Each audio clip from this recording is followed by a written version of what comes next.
Ihya juz 1 halaman 17. Ad-darbu as-sani al-furu'.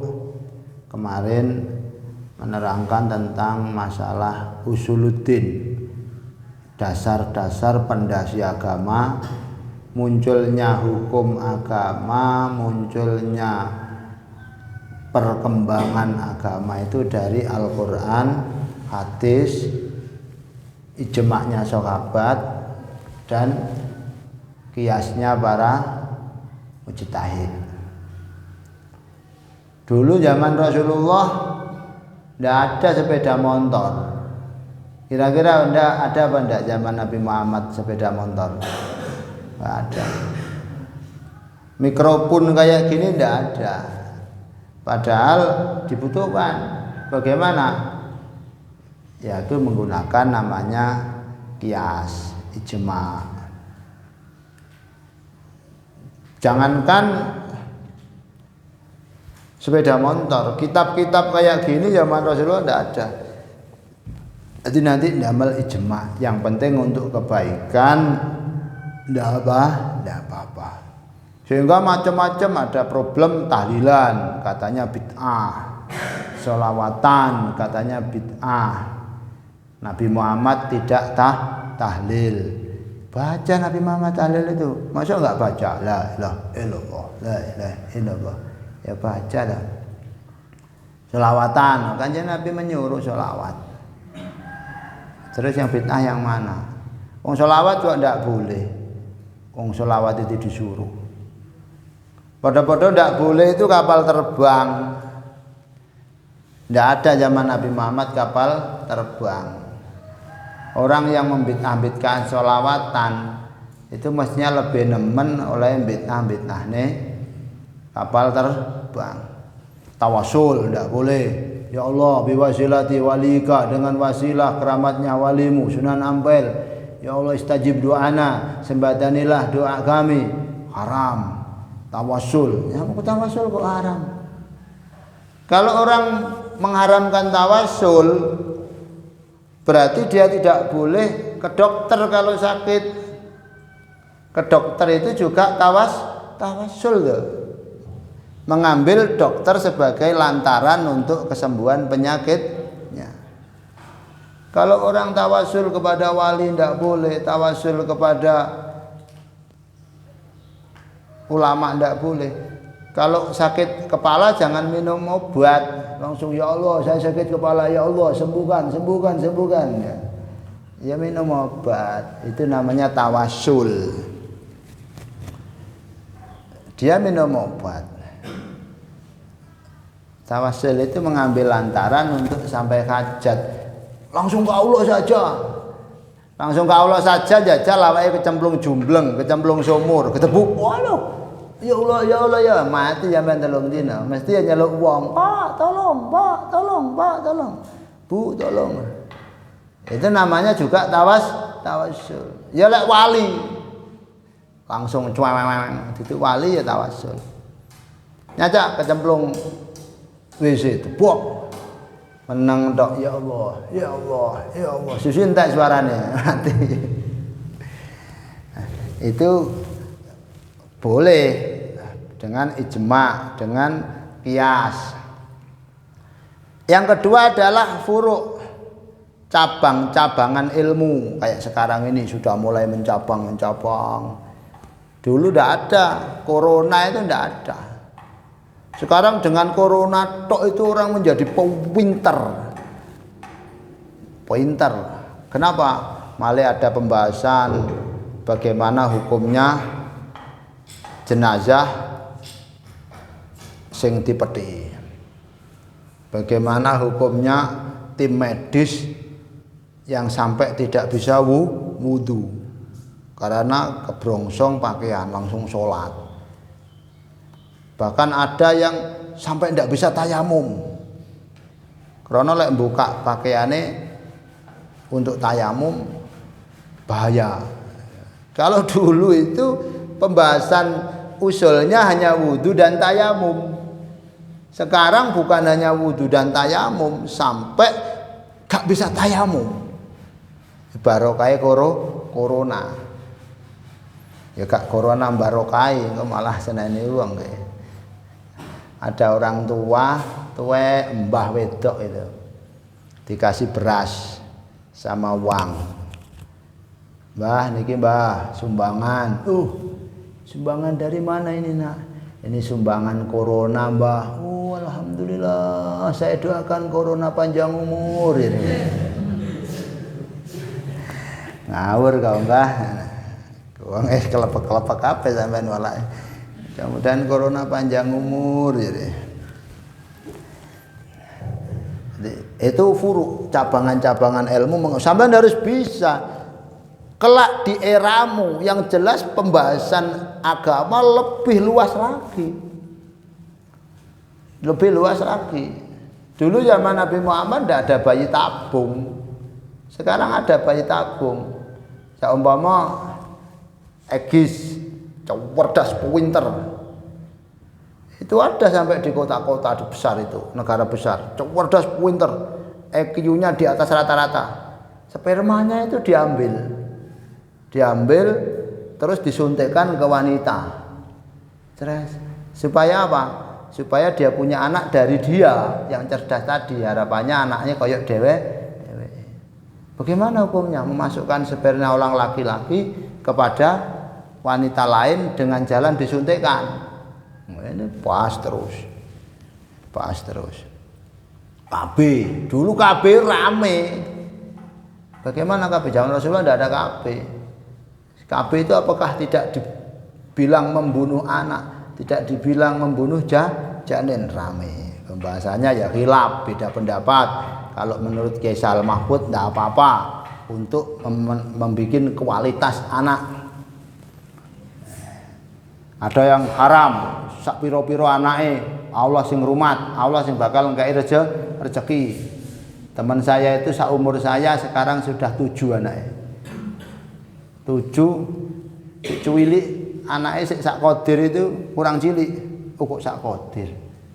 Sak kodir duwe adik. Lah adik iku ibuke wis hamil maneh. Ilek gak entek-entek jatahe 24 lah. Ya jas tenan. Di Banyuwangi itu ada kiai putranya 37.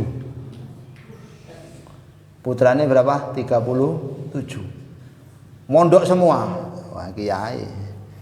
Mbaya Kandar itu, Mbaya Sadili ya, Mbaya Sadili yang putranya 37. Mondok semua. Saya enggak mbayangke, pas wayah ngirim ya opo. Gus mestinya kan ya kirimannya rada akeh wong ndelok apa ya. 37 mondok semua. Ya mosok buareng kan ya, yang lain sudah selesai, yang lain lahir, yang lain selesai, yang lain. Minimal yang mondok ya 15 lah. 15. Benulan 500 wong siji ne kali 15. 7,5 juta. Anak itu dereng lek njale.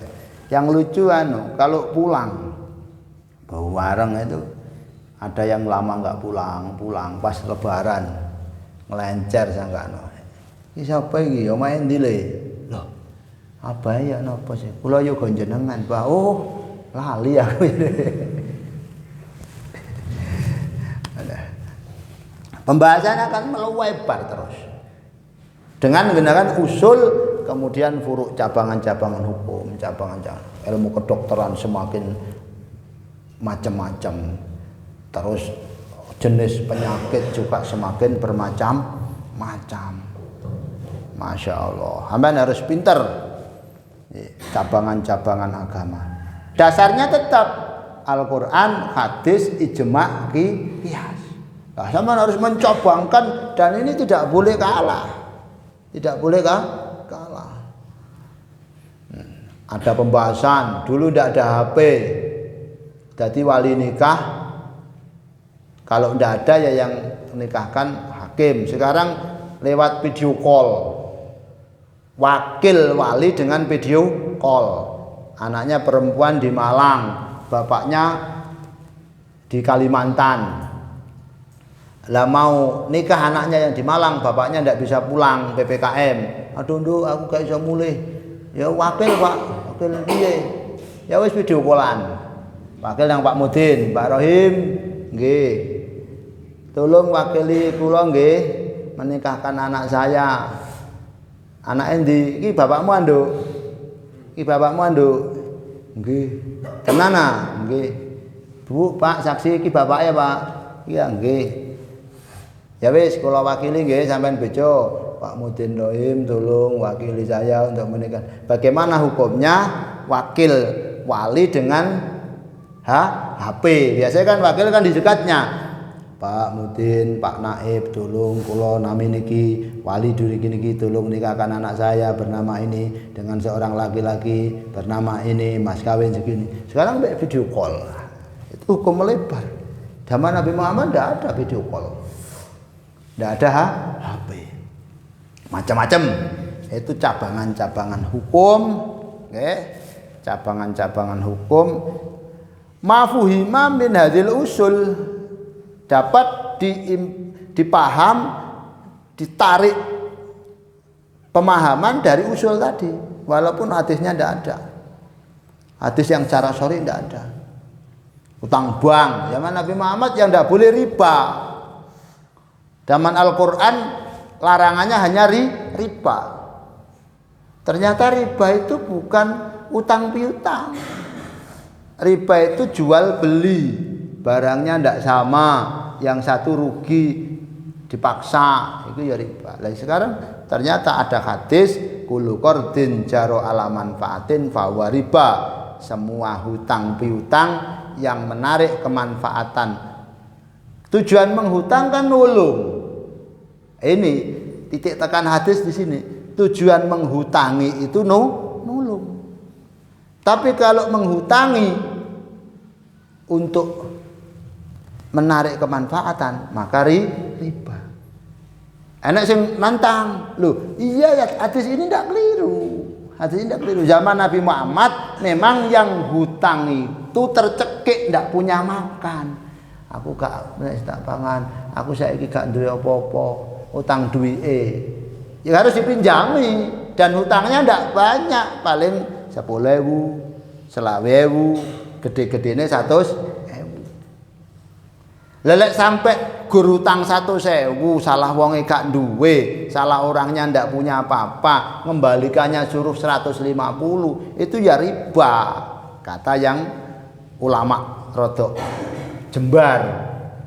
Ya kalau sekarang kan enggak. Orangnya yang hutang juga ndak miskin, orangnya kaya, pengusaha, utang, dan utangnya gak dibuat makan, utangnya dibuat kerja, utangnya sampai 100 juta, 1 M, dibuat kerja, dikembangkan, yang menghutangi sampai punya pegawai, mosok ndak bisa minta tambahan dalam waktu nyauri, masa dihukumi riba? Akhirnya bank dihukumi khilaf. Jadi Ustadz Ar-Razi, bank ndak apa-apa. Karena apa? Karena ndak sama konteksnya riba waktu Nabi Muhammad dengan konteks riba sekarang.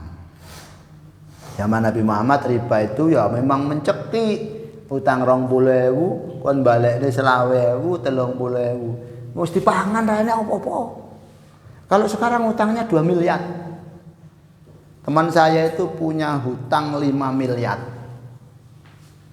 Punya hutang 5 miliar. Masih buat kerja. Masuk ngutangi sakmono njaluk sebagai administrasi, sebagai tanda. Akhirnya ana sing ngomong bank itu haram total, haram mutlak. Ada yang berbicara halal mutlak, haram total, ada yang berbicara khilaf, beda pendapat, ada yang boleh tapi dengan siasat, ada yang boleh tapi dengan siasat. Gimana siasatnya? Kalau mau ngutang bank jangan diniati bayar lebihnya dengan niat riba, atau jangan diniati bunga, tapi diniati sebagai tanda terima kasih. Saya utang Pak Bang, Bu Bang, nanti kalau sampean mau ngutangi saya mau nambah Nyaurnya sebagai tanda terima kasih saya karena kau hutangi. Kan bukan bunga, sebagai tanda terima kasih. Oh, itu namanya siasat. Namanya helah. Mereka ben gak diistilahkan bunga tapi tanda terima kasih. Ada yang mensiasati dengan nadar. Saya waktu membebaskan tanah ini yang dibuat parkiran itu kan utang bank saya itu. Mosok ki pondok utang bank. Piye yo? Yo enek sing halal nih. Yo lek ki pondok yo ojo kendel-kendel. Pondok. Sing enek dinadari. Mau pinjam kemana uang sakmono banyake? Lung-lungan orang ya ndak ada yang minjami. Nadare, saya nadar kalau ada yang minjami saya uang segini maka saya akan nadar akan mengembalikan dengan tambahan apa yang dia minta. Ya mesti bank sing nambahi, sing ngutangi. Saya tak utangi sampean 120 juta. Tapi syaratnya sampean nambahi per bulannya sakmene. Oh yo, saya sudah nadar, sampean minta berapapun tak kasih. Itu namanya rekayasa. Ini masuk kategori cabangan-cabangan hukum fikih. Ya kudu pinter sing mecahne saya mamudi. Sok mben nenek maneh permasalahan baru. Sing mecane ya golongane iki parihin bagaimana lek masalah baru. Wah tambahane biar ndak ada HP. Waktu kecil saya itu ndak ada HP. Ndak ada HP. Transaksi sekarang ada baru namanya jual beli online. Padahal jual beli itu harus berhadapan-hadapan penjual dan pembeli dulu. Ya, jual beli itu harus berhadapan-hadapan penjual dan pembeli, barangnya jelas. Sekarang online, buka apa namanya lapak, delok koyo api yang foto, mesti sing dipoto sing api mobil bekas, mobil bekas, motor bekas, yang dipoto sing api, bayar, cret, dikirim, loh, bagaimana ini? Kadung padahal jual beli itu ada khiyar, delok. Ternyata suwi-suwi aja enek anu. Cari jodoh online. Iku iso. Cari jodoh online. Buka lapak, wedok. Buka lapak, lanang. Saiki paling ya wis enek. Delok gimana. Ya wis deal dadi transfer mas kawin, ceret. Pasan didotene, lho. Iya. Ya. Sampean semua yang bertugas untuk menyelesaikan seluruh hukum furu'iyah, cabang, semakin lama semakin banyak. Kayak tidak masuk akal. Tiba ono. Tetap dengan dasar Al-Quran, hadis, ijma' qiyas. Ono. Temenan, saya itu tidak nyongko. Enek mana permasalahan? Masalah beleh PT. Hadisnya kan tidak boleh menyembelih dua kali. Gimana ini bahasan kemarin itu waktu korban habis disembelih wedhusnya malah ngadeg ngene. La ilaha illallah. Gimana kalau sampai 1 hari dibiarkan? Wah, itu masalah klasik itu. Mulai bingung, ada ustad mulai kau pondok tegal, ya apa ini? PTI mari dibelah malah melayu. Haram bu, tidak boleh menyembelih 2 kali bu, haram. Ya boleh. Lah kau sing kataman wis maca idaja nak. PTI dibelah apa ke ingkung? Najil wong hataman. Sing hataman wis maca idaja nasrullahi wal badru wa raidan nasyadullah. PTI sik mlaku kok. Wis ketian itu kok. Ya apa ini? Haram bu, orang marah kok lek gendoran mesuk-mesuk kok gak dikengku. Beleh 2 kali haram apabila penyembelihan pertama sudah mati, wis kenek hasil mati dibeleh maneh iku yang haram. Kalau dibeleh pertama ndak hasil ya beleh lagi. Tujuan penyembelihan itu biar mati. Nyembelih sapi kayak nang HP sing viral itu, nyembelih sapi sing nyembelih Pak Yai ini kelemon. Wah, dikip obah sapi, Pak Yai ini meletik jungkel, gelodok ngono. Sapine wis kelong gulune. wis metu getih, tapi ya urip sisan. Haram ini, haram ini. Ya haram-haram piye? Ya belah maneh sampai mati. Catu ini catu. Padahal enek bingung. Pasan beleh ternyata pisaunya ndak tajam. Waduh, ya apa ini? Kadung kelong titik. Haram itu sudah kelong, itu sudah catu, haram. Kalau dilepas mati pitikmu gak mati kebelah, aku mati ketekak. Ya gewak ladinge diganti sing anyar sing landhep lho. Bagaimana? Lah nyembelih 2 kali. Itu namanya oon nyembelih 2 kali yang haram itu yang ketika dibelai pertama sudah hasil, sudah putus semua, sudah mati lah kok dibelai lagi itu yang haram. Kalau ya kayak tadi pisau lho gak cerdas ya apa iki. Krungune menyembelih 2 kali gak haram. Waduh terus nih. Oh, pitik sampai ora catu tapi mati. Soalnya orang jatuh tapi mati malah. Nah, itu nanti mengembang terus hukum furuk, hukum fikih. Kamu yang harus menyelesaikan.